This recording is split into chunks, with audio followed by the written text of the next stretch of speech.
Oh.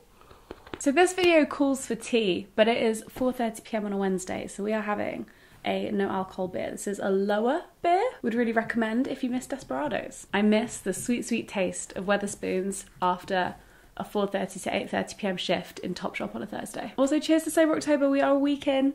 Woo! Get ready for Chatty Low-Key Loose. I was going to film a reorganising my wardrobe video this week. However, they take a long time. I think they take the best part of a week basically to film and edit, and I am visiting 2 unwell friends unfortunately in the day this week, and love my life, but I do not have the kind of schedule mentally in my brain right now where I can get up and film at like 9 a.m. Not me. So instead I thought I'd do another video that I had planned for later in the month, which is an agony aunt video. I used to make these all the time and I don't anymore, and I don't know why, because they're so much fun. Yesterday on Instagram I asked for you to submit your dilemmas. They could be about anything: love, friendships, work, money. I'm here for it all. So we have a shortlist on here. Let's go through and answer some dilemmas.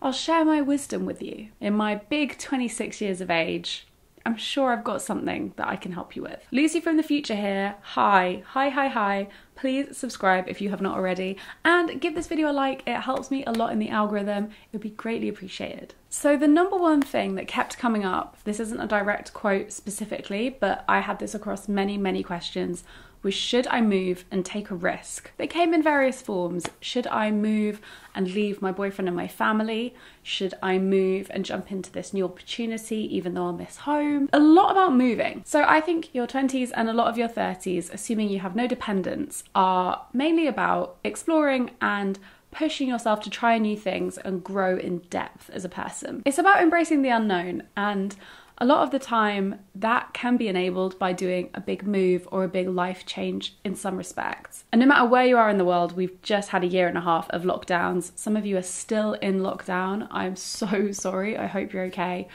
But we don't have time to waste. If there was ever a wake-up call, it was this one. I am fully team take the risk. I think ultimately something has drawn you enough towards that potential lifestyle change that you're seriously considering it.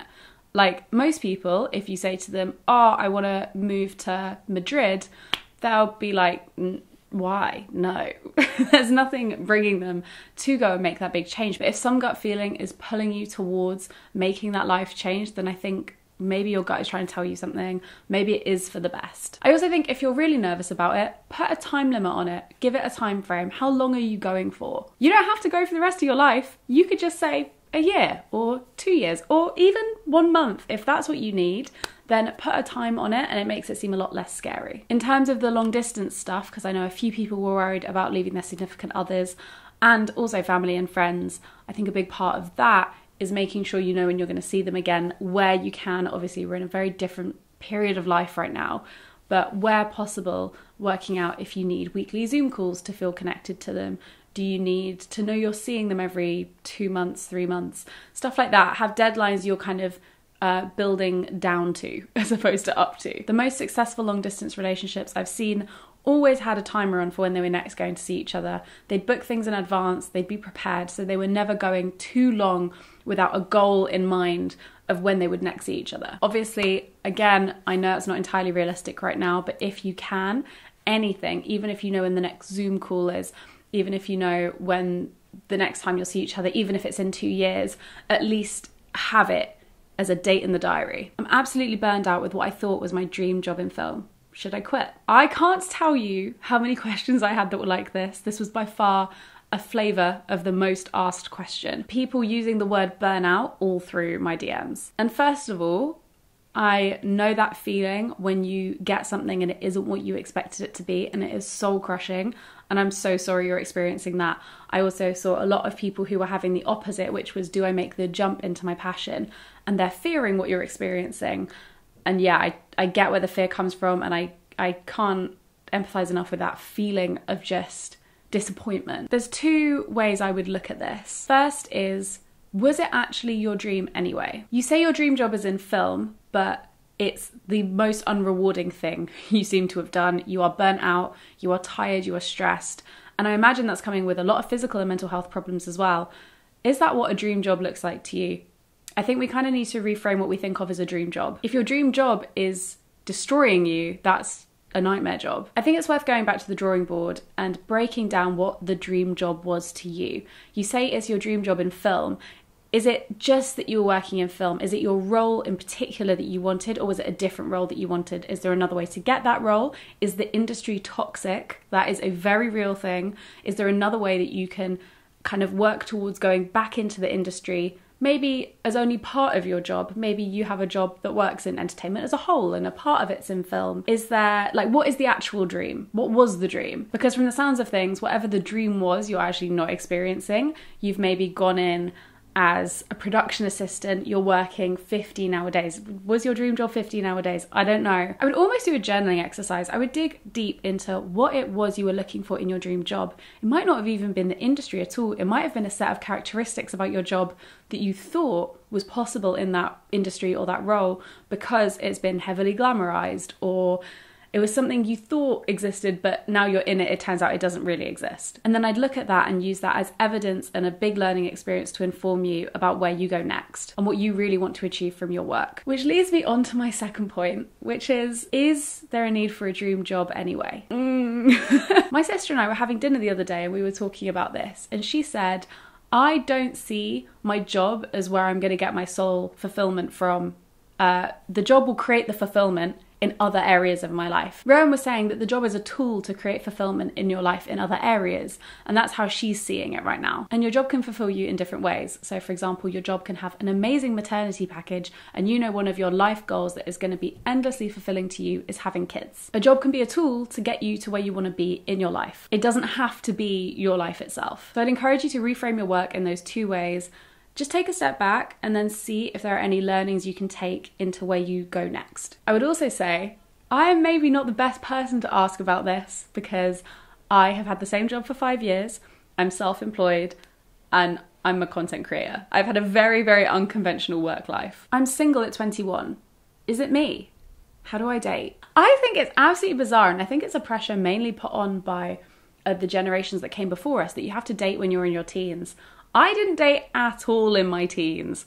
I had my first boyfriend when I was 20, and to be honest, I think that was a really, really positive thing for me. I know that I'm completely comfortable being single. I can be independent, I know how to look after myself. I don't feel that two halves are making a whole in my relationship. I am a whole as it is. And even post breakups and post relationships and situationships, I've never had a problem with being on my own. And I think that entirely stems from the fact I was not with anyone for any of my teenage years. That sense of independence and self-fulfillment is really hard to come by. And I see a lot of friends who have been in relationships from when they were very young finding being single just incredibly challenging for them. So I think you're doing great. And also, there's this weird thing of expecting to meet someone when you're at uni or expecting to meet someone in your early 20s.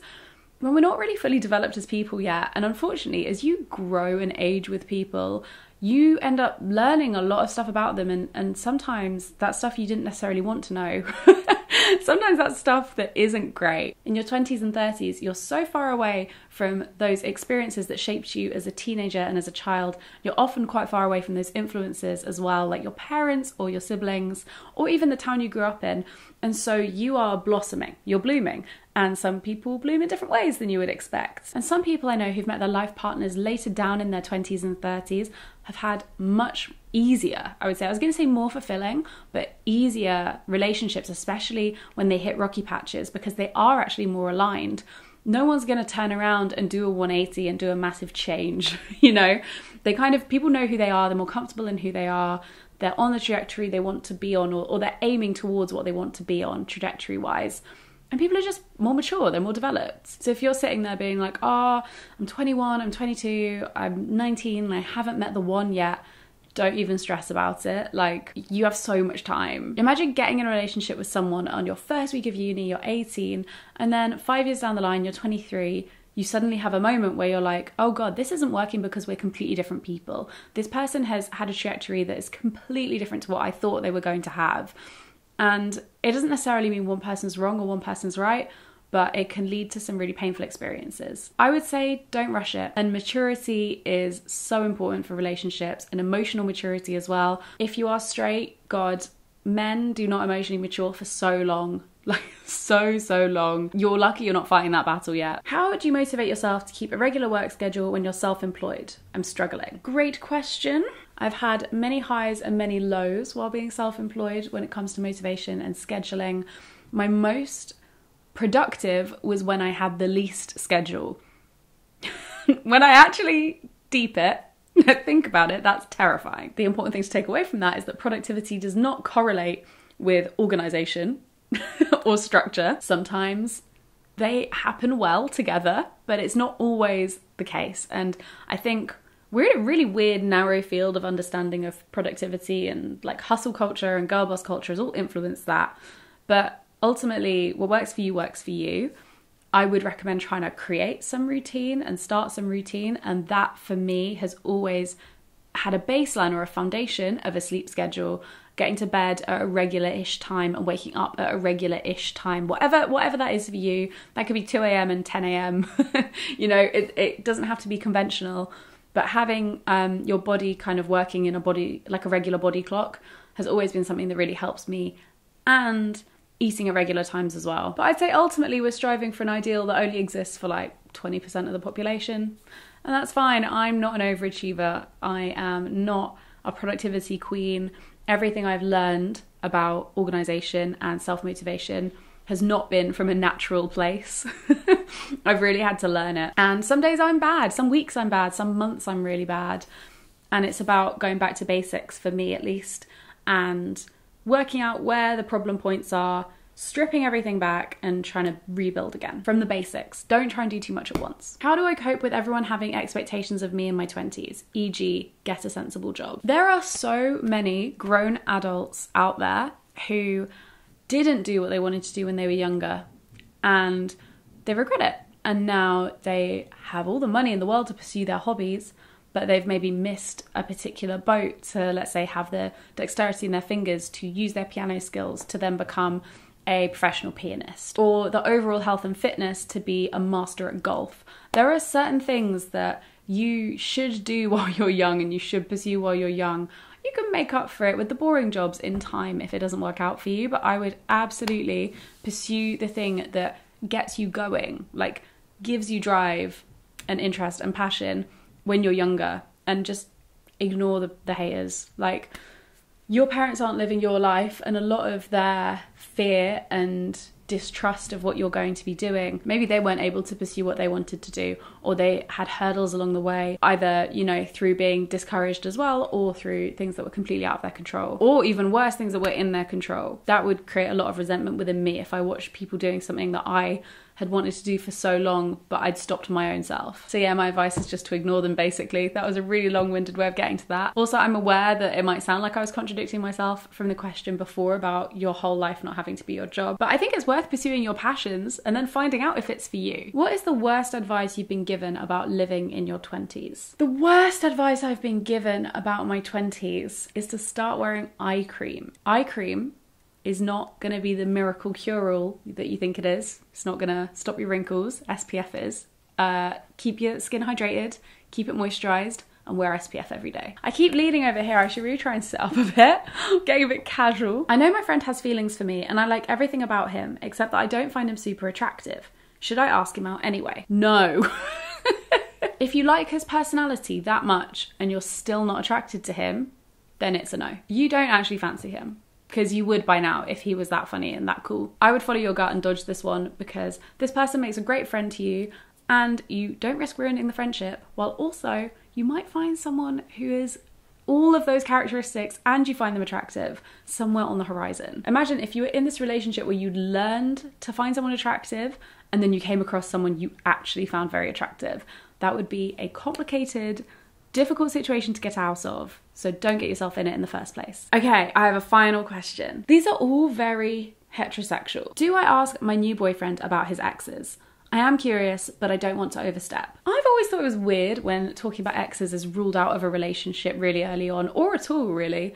Obviously there are some very unique circumstances, but the thing is, lots of people do have a history, And I think it's a really good jumping off point for learning more about that person and helping set new boundaries in your new relationship. So for example, you might learn that your new partner's ex cheated on them, and I think that's a really important thing to be able to discuss with your partner. It's good to know where your partner stands on those things, and a lot of that is informed by their previous relationships. Obviously, it's not good to dwell on exes, but I think it's bizarre to not talk about them. And also, I think hearing about people's exes, if it's flaring up emotions like jealousy and trust issues, then it's worth looking internally and being like, why does this make me feel weird? So I think tackling those feelings early on and realizing where they're stemming from is a really good thing as well. I'm team talk about exes. And that is the end of Advice with Lucy. Thank you for joining me. If you're new around here, please subscribe to my channel. I make videos every week. Currently I'm flipping my upload schedule, so I don't know when I upload, but I do it every week. And give the video a like if you enjoyed it. And thank you so much for watching. I will see you in my next video.